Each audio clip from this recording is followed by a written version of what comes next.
हरे कृष्णा। आपका मेरे इस धार्मिक चैनल पर स्वागत है। मैं आज आपको जो माघ महीने के कृष्ण पक्ष में एकादशी होती है उसका क्या नाम है और ये तिथि कब पड़ती है, किस दिन हमें यह व्रत करना चाहिए और किस दिन इसका पारण करना चाहिए और इसके पीछे की कहानी क्या है और इसका महात्म्य क्या है, इन सब की जानकारी दूंगी। आप ध्यानपूर्वक सुनिएगा।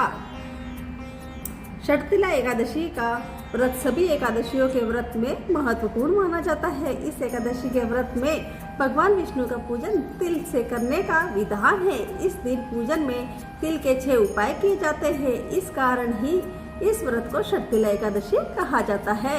ये व्रत माघ माह के कृष्ण पक्ष की एकादशी के दिन रखा जाता है। षटतिला एकादशी के दिन पूजन में व्रत कथा का पाठ करना चाहिए। पूजन के अंत में भगवान विष्णु की आरती कर पारण के समय में तिल का दान अवश्य करना चाहिए। ऐसा करने से भगवान की कृपा प्राप्त होती है, तभी हमारी सभी मनोकामनाएं पूर्ण होती है। आइए जानते हैं सबसे पहले षटतिला एकादशी का शुभ मुहूर्त। पंचांग के अनुसार माघ माह के कृष्ण पक्ष की एकादशी तिथि की शुरुआत 24 जनवरी को शाम को 7:25 पर होगी। वहीं इस तिथि का समापन 25 जनवरी को रात 8:31 पर होगा। ऐसे में 25 जनवरी को षटतिला एकादशी का व्रत रखा जाएगा और इसका पारण का समय है अगले दिन द्वादशी की तिथि में किया जाएगा। षटतिला एकादशी व्रत का पारण का समय 26 जनवरी को सुबह 7:12 से लेकर 9:21 तक कर सकते हैं। एकादशी के दिन हमें इन बातों का ध्यान रखना चाहिए कि हमें सात्विक भोजन का सेवन करना चाहिए, चावल का सेवन वर्जित है और भोग थाली में तुलसी के पत्ते शामिल करें। घर की साफ सफाई का खास ध्यान रखें। गरीब लोगों को मंदिर में अन्न, धन और वस्त्र का दान करें। दिन में भजन कीर्तन करना चाहिए और तुलसी के पत्ते भूलकर भी न तोड़ें। माना जाता है कि ऐसा करने से माँ लक्ष्मी जी नाराज हो जाती है। षटतिला एकादशी 6 प्रकार से होते हैं। इनमें सबसे पहला है तिल का स्नान, तिल की उपटन और तिल का हवन। चौथे नंबर पे है तिल का तर्पण और 5वें नंबर पे है तिल का भोजन। हमें भोजन में तिल शामिल यानी जो भी हम फलाहार करें उसमें तिल का उपयोग करना चाहिए और तिलों का दान। और ये तिल 6 प्रकार के इनके प्रयोग है। एक समय दाम्पत्य ऋषि ने पुरुष ऋषि से पूछा कि महाराज, पृथ्वी लोक में मनुष्य ब्रह्म हत्यादि महान पाप करते हैं, पराय धन की चोरी तथा दूसरे की उन्नति देकर ईर्ष्या करते हैं, साथ ही अनेक प्रकार के व्यसनों में फंसे रहते हैं, फिर भी उनको नरक प्राप्त नहीं होता। इसका क्या कारण है? वे न जाने कौन सा दान पुण्य करते हैं जिससे उनके पाप नष्ट हो जाते हैं। ये सब कृपा कर आप कहिए। पुलस्त्य मुनि कहने लगे कि हे महाभाग, आपने मुझसे अत्यंत गंभीर प्रश्न पूछा है। इससे संसार के जीवों का अत्यंत भला होगा। इस भेद को ब्रह्मा, विष्णु, रुद्र तथा इंद्र आदि भी नहीं जानते, परंतु आपको इस गुप्त तत्व अवश्य बताऊंगा। उन्होंने कहा कि माघ मास लगते ही मनुष्य को स्नान आदि करके शुद्ध रहना चाहिए। इंद्रियों को वश में कर काम, क्रोध, लोभ, मोह, अहंकार, ईर्ष्या तथा द्वेष आदि का त्याग कर भगवान का ध्यान करना चाहिए और पुष्य कपास में मिलाकर उनके कंडे बनाना चाहिए। उन कंडों में से 108 बार हवन करना चाहिए। उस दिन मूल नक्षत्र हो और एकादशी तिथि हो तो उन्हें पुण्य देने वाले नियमों का ग्रहण करें। स्नान आदि नित्य क्रिया से निवृत्त होकर सब देवताओं के देव श्री भगवान का पूजन करें और एकादशी व्रत का धारण करें। रात्रि को जागरण करना चाहिए। उसके दूसरे दिन धूप, दीप, निवेद आदि से भगवान का पूजन करके खिचड़ी का भोग लगाए। तत्पश्चात पेठा, नारियल, सीताफल या सुपारी का अर्घ्य देकर स्तुति करनी चाहिए। हे भगवान, आप दीनों की शरण देने वाले हैं। इस संसार में फंसे हुए का उद्धार करने वाले हैं। हे पुंडरीकाक्ष, हे विश्वनाथ, हे विश्व भगवान, हे सुब्रमण्यम, हे पूर्वज, हे जगतपिते और लक्ष्मी जी सहित इस तुच्छ अर्घ्य को ग्रहण करें। इसके पश्चात जल में भरा हुआ कुंभ यानी घड़ा ब्राह्मण को दान करें तथा ब्राह्मण को श्याम गो और तिल पात्र देना उत्तम है। तिल स्नान और भोजन दोनों ही श्रेष्ठ है। इस प्रकार जो मनुष्य जितने तिलों का दान करता है उतने ही 1000 वर्ष स्वर्ग में वास करता है।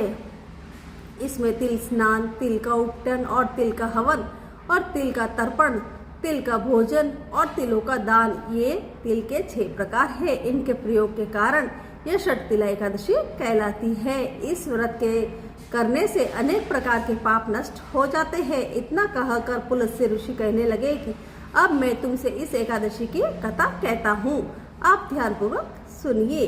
एक समय नारद जी ने भगवान श्री विष्णु से यही प्रश्न किया और भगवान ने जो षटतिला एकादशी का महात्मा नारद जी से कहा सो मैं तुमसे कहता हूँ। भगवान ने नारद जी से कहा कि नारद, मैं तुमसे सत्य घटना कहता हूँ, ध्यानपूर्वक सुनो। प्राचीन काल में मृत्यु में एक ब्राह्मणी रहती थी। वह सदैव व्रत किया करती थी। एक समय वह 1 मास एक व्रत करती रही।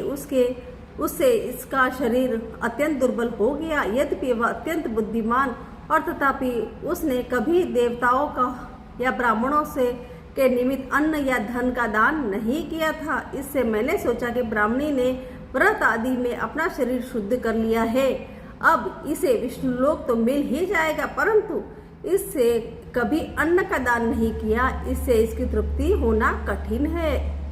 भगवान ने आगे कहा कि ऐसा सोचकर मैं भिखारी के वेश में मृत्युलोक पे उस ब्राह्मणी के पास गया, उससे भिक्षा मांगी। उस ब्राह्मणी बोली कि महाराज, किस लिए आए हो? मैंने कहा मुझे भिक्षा चाहिए। उस पर उसने एक मिट्टी का डेला मेरे भिक्षा पात्र में डाल दिया। मैं उसे लेकर स्वर्ग में लौट आया। कुछ समय बाद ब्राह्मणी भी शरीर त्याग कर स्वर्ग में आ गई। उस ब्राह्मणी को मिट्टी का दान करने से स्वर्ग में सुंदर महल मिला, परंतु उसने अपने घर को अन्न आदि सब सामग्रियों से शून्य पाया।